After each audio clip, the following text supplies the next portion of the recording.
नमस्कार, मैं हूं आपके साथ इंशा। नेशनल लूडो 24 पे आप सभी का बहुत बहुत स्वागत है। इस वक्त की खबर देखिए मैनपुरी से। कुरावली में यतीन्द्रानंद महाराज का भ्रमण के दौरान डीसीबी चेयरमैन के आवास पर स्वागत। यतीन्द्रानंद महाराज ने मदरसों को आतंकवाद से जोड़ा, करी विवादित टिप्पणी। बता दें कि दिया भड़काऊ भाषण। कुरावली में आज 2 नवंबर 2022 बुधवार के दिन यतीन्द्रानंद महाराज जूना अखाड़ा महामंडलेश्वर का जनपद भ्रमण के दौरान डीसीबी चेयरमैन के आवास पर भव्य स्वागत किया गया। महाराज ने आवास पर पहुंचकर सभी को आशीर्वाद देकर भोजन ग्रहण किया, जिसके बाद बहुसंख्यक व अल्पसंख्यक की समानता की बात करते हुए मदरसों को बंद करने जैसी नफरती बात को भी जन्म दिया, तो वहीं आतंकवाद को मदरसों से जोड़ दिया और भड़काऊ बयान दिया। दरअसल आपको बताते चलें कि संत यतीन्द्रानंद महाराज जूना अखाड़ा महामंडलेश्वर, जो कि जीवनदीप आश्रम नंद विहार रुड़की हरिद्वार उत्तराखंड से ताल्लुक रखते हैं, मैनपुरी जनपद भ्रमण पर आए हुए थे। वहीं कुरावली में भी डीसीबी चेयरमैन नरेंद्र सिंह राठौर के आवास पर भी उन्हें कुछ समय गुजारना था, तो वहीं परिवार सहित बहुत से सम्मानित लोग उनका आशीर्वाद के लिए इंतजार कर रहे थे। दोपहर लगभग 12 बजे वे कुरावली आवास पर पहुंचे, जिनका स्वागत पुष्पों से किया गया।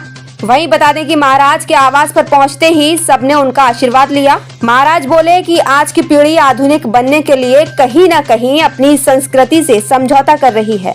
ये सब गलत है। इंसान को धर्म का आचरण नहीं छोड़ना चाहिए। हिंदुस्तान एक स्नातक संस्कृति का देश है। संस्कृति मनुष्य का व्यक्तित्व बनाती है, ऐसा उनका कहना है। तो वहीं राजनीति पर भी अपने विचार रखते हुए प्रधानमंत्री नरेंद्र मोदी को हिंदुस्तान का राजा बताया।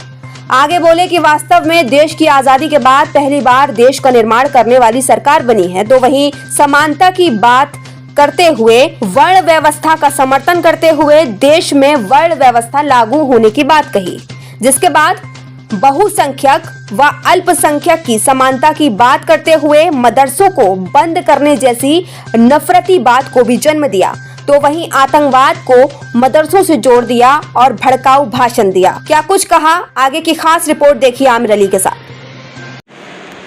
महाराज जी, आपका यहाँ आना हुआ है, किस पर्पज पे आना हुआ है यहाँ पे? यहाँ तो निकलते जा रहे थे तो रुक गए थोड़ी देर, वरुण के यहाँ थे। क्या इसके बाद भी कोई और कहीं और भ्रमण भी है? वो नहीं, यहाँ से आगरा निकलेंगे सीधे। कहाँ से आना हुआ आपका? तो अपनी बात पूछो, ये क्या हुआ? कोई प्रश्न थोड़ी हुए जी। ये कुरावली की जनता के लिए कोई उद्देश्य देना चाहेंगे, कोई संदेश? देखिए, भारत सनातन हिंदू संस्कृति का देश है और यही संस्कृति मानवता का पोषण करती है। वर्तमान पीढ़ी को सनातन संस्कृति से जुड़ना चाहिए और आधुनिकता के नाम पर जो कहीं ना कहीं संस्कारों के साथ समझौता हो रहा है, धर्म से व्यक्ति विमुख हो रहा है, तो कहीं ना कहीं धर्म और संस्कृति से हमारे युवाओं को जुड़ना चाहिए और घर परिवार और समाज में जो हमारी प्राचीन परंपरा थी कि घर परिवार और समाज में संस्कृति की शिक्षा होती थी, तो वह शिक्षा, वह संस्कार फिर से जीवित होने चाहिए। तो किस प्रकार का आचरण व्यक्ति को अपनाए कि अपने बच्चों को सही मार्गदर्शन करें?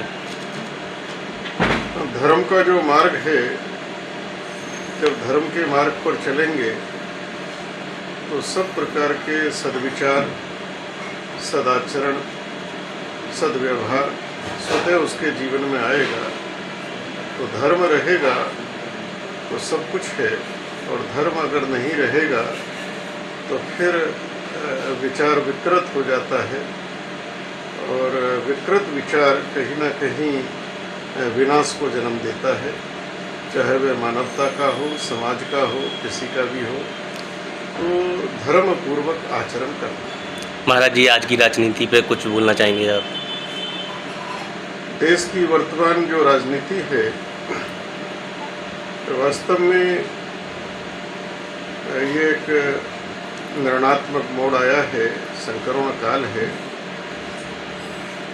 और जो देश की आज़ादी है उसके बाद पहली बार कोई ऐसी सरकार, कोई ऐसा राजा देश में आया है जो कहीं ना कहीं राष्ट्र निर्माण की जो फाउंडेशन है, जो नींव है, उसका निर्माण कर रहा है। कोई और भव्य कदम भी उठाना चाहिए महाराज जी?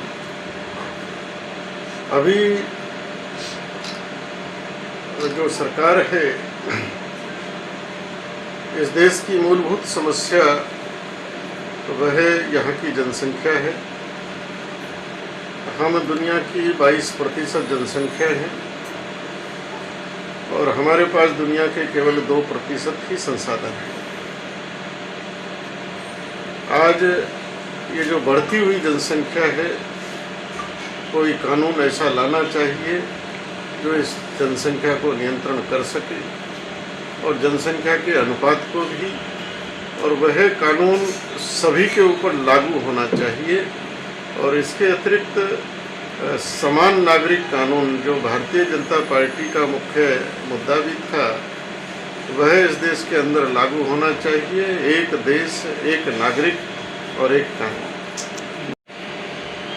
इसलिए जाति प्रथा यह समाप्त होनी चाहिए। हमारे यहाँ केवल वर्ण व्यवस्था है, वर्ण के आधार पर समाज को 4 भागों में वर्गीकृत करा गया। जातियों में मुगलों काल में और ब्रिटिश ने बांटा है, और जाति विहीन आज जब समाज की बात होती है तो कहीं ना कहीं भारत के संविधान से और सरकारी प्रपत्रों से ये जाति सूचक शब्द ये हटना चाहिए। और साथ ही साथ इस देश के अंदर जो अल्पसंख्यक और बहुसंख्यक के रूप में समाज को बांटा है, अल्पसंख्यक इस देश में कोई नहीं है।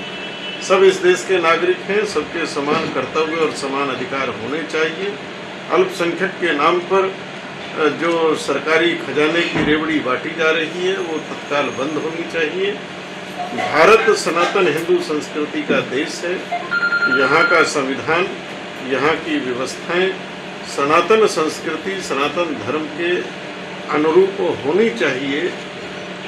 पिछले दिनों बड़ी मात्रा में पूरे देश में मांग उठी है मदरसों के ऊपर, तो मदरसे ये स्कूलों में परिवर्तित होने चाहिए। मदरसे शिक्षा का तो केंद्र बने, किंतु धार्मिक कट्टरवाद का नहीं बनना चाहिए। मदरसों का जो यहाँ की सरकार, उत्तराखंड की सरकार, उत्तर प्रदेश की, आसाम की कर रही है, वो बहुत अच्छी बात है। उनका सर्वे होना चाहिए। मदरसों में और विषयों के भी शिक्षा होना चाहिए। मदरसे बंदी होने चाहिए, स्कूल होने चाहिए। मदरसों का मतलब क्या है? मदरसों का अर्थ क्या है? दुनिया में कोई भी आतंकवादी पकड़ा जाता है, मारा जाता है, उसकी कहीं ना कहीं जड़ मदरसों में निकलती है। आज तक कोई आतंकवादी ऐसा नहीं है जिसकी जड़ मदरसों में ना निकली हो। तो मदरसों में आतंकवाद की शिक्षा होती है, धार्मिक कट्टरवाद की शिक्षा होती है, अलगाववाद की शिक्षा होती है। तो मदरसे पूरी तरह से प्रतिबंधित होने चाहिए और वो स्कूल में परिवर्तित होने चाहिए। और जो लोग मदरसों के सर्वे के नाम पर बिल बिला रहे हैं, विरोध कर रहे हैं, मैं तो कहता हूँ कि उनकी सबसे पहले जांच होनी चाहिए कि उनके पेट में दर्द क्यों है।